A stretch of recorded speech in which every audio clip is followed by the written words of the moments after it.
Welcome to the American Dream TV. This is Thierry Roche, your host, realtor with Keller Williams Real Estate. I am joined by Josh Burris. Josh is the Executive Vice President of Intercoastal Mortgage, happens to be one of the largest mortgage lenders on the East Coast.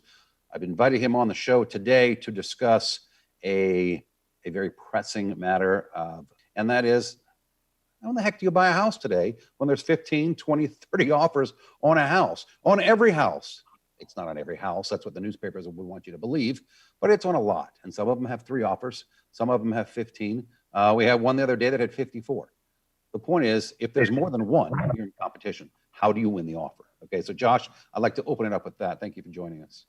Absolutely. Thank you for having me. And Terry, we have seen probably the most competitive market that I can remember in the last 6 months. And it's obviously due to a very limited inventory of homes being available for sale. But we have definitely noticed over that time period some of the strategies that agents and lenders are employing to be able to help people win those contracts. And it is pretty definitive. Yeah. So normally you would go in, you would have contingencies in a contract. You would have a home inspection contingency. You'd have a financing contingency. You'd have an appraisal contingency. I know. So we win about 80 to 85, sometimes 90% of the contracts that we present to sellers. The average realtor right now is getting 30%. And we have a lot of strategies and tactics that we use. From your end of it, though, you work with hundreds of realtors, hundreds of real estate companies. You see all kinds of strategies. You see a lot of people not winning, but I have found the most effective one is working in this market in direct association with a lender who has to do a few very important things. Because the bottom line is the buyer is not buying the house unless they're paying cash. The lender's buying the house. And the listing agent knows that. The listing agent tells the seller, I don't care what the buyer says in the contract or how much the buyer says they're going to pay.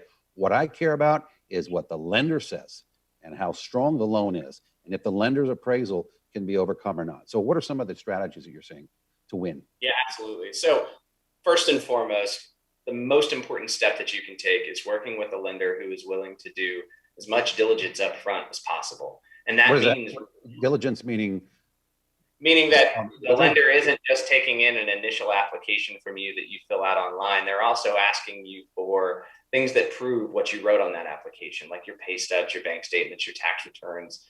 And lenders like us, we actually have the ability in many cases, depending on your employer or your bank, to verify that pieces of information for you. So it helps to give you a tremendous step up when we're writing an approval letter for clients where we have verified their income and we've verified their assets. Hey, let's face it. If I'm a listing agent and I'm representing the seller, I'm in control.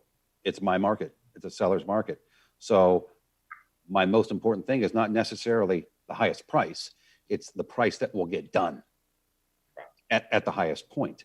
And that is so dependent on you and the buyer.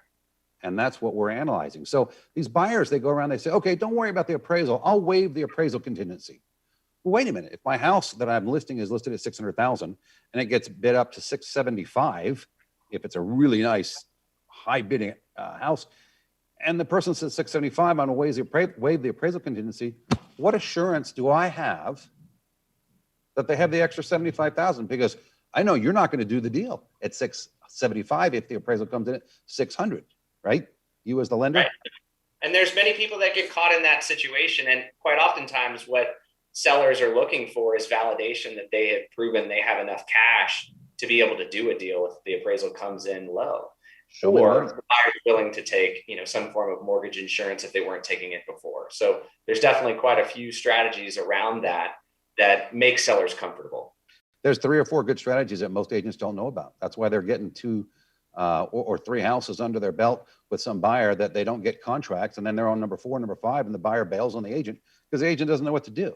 So it's very frustrating. So I want to let people know there are houses that you can buy. There are agents you can work with and lenders you can work with that are getting 80 to 85% of every house they try to buy.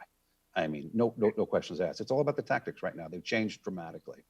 And some of this can be scary to certain buyers. However, one of the things that isn't talked about enough in the news is the fact that interest rates are still incredibly low historically. Right. Buyers still have a ton of purchasing power compared to, other times in history. And that part is really important. And that's why we're seeing so many people still buying in a market that can be challenging. It's a good opportunity. Our next episode, we're going to talk about, are we in a real estate bubble or not? And I think most people will find it very interesting. We're actually going to show some graphs that prove we could actually double in price from here and still not be as high relative to incomes, affordability, and interest rates as we were in 2008. So it'd be fascinating. Josh, thank you very much for joining us on the American Dream. We'll see you next time.